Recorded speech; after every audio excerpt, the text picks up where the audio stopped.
사건 파일, 아베 전 총리 저격 아베 저격범, 사형 혹은 무기징역.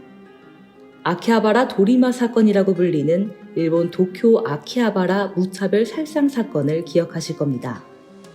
7명을 살해하고 10명에게 중경상을 입힌 범인 가토 토모히로의 사형이 7월 26일 집행됐습니다. 사실상 사형 제도가 없어진 한국과 달리 일본은 사형을 집행하는 나라 중 하나입니다.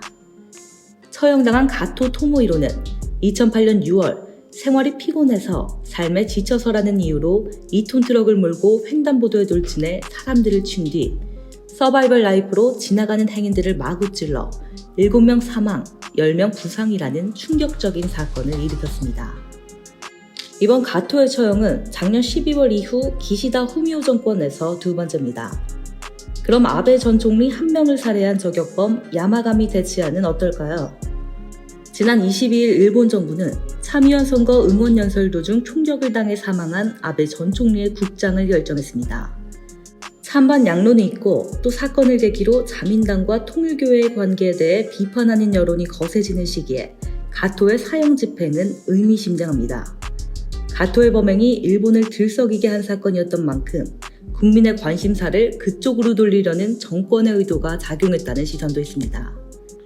문제는 아베 저격범 야마가미의 형량에 대한 관심입니다. 피해자가 아베 전 총리 단 1명이지만 국장까지 치르는 사건을 일으킨 야마가미가 사형을 당할 가능성입니다. 선거 연설 중인 전직 총리를 뒤에서 수제총으로 저격한 범행은 민주주의의 근간을 흔드는 악질적인 것입니다. 야마가미는 지난 25일부터 감정 유치에 들어갔습니다. 정신감정을 통해 형사 책임 능력 여부를 따지는 게 주된 목적입니다. 하지만 범인은 살상 능력이 있는 총을 독자적으로 인터넷 검색으로 완성해 시험 발사까지 했습니다. 형사 책임을 물을 수 없는 심신상실 혹은 형을 감경하는 심신미약의 인간이 그런 준비가 가능할까요? 사건 현장에서는 한 발을 발사한 뒤 아베 전 총리에게 더 가까이 다가가 또 한 발을 발사했습니다.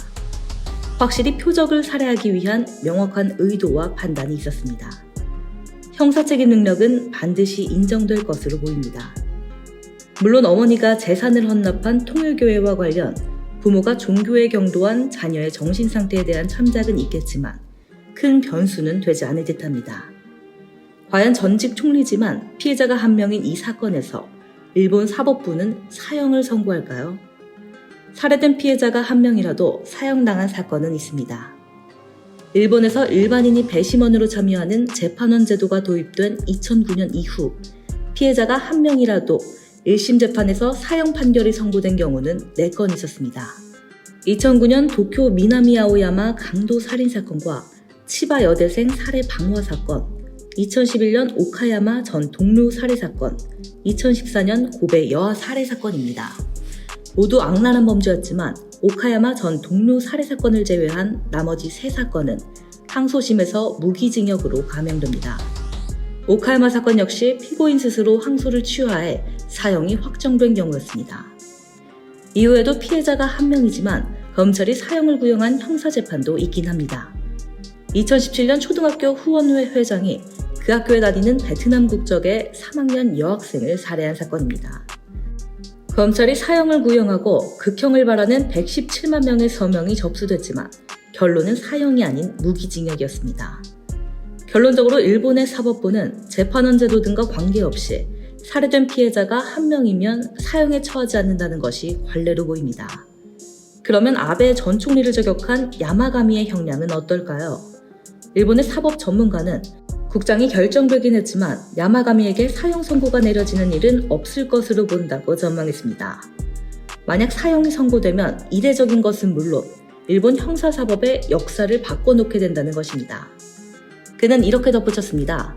일본의 상급 국민이라는 것이 존재하거나 정치가 사법부에 개입하는 일이 있다면 내 판단이 틀릴 수도 있을 것이다.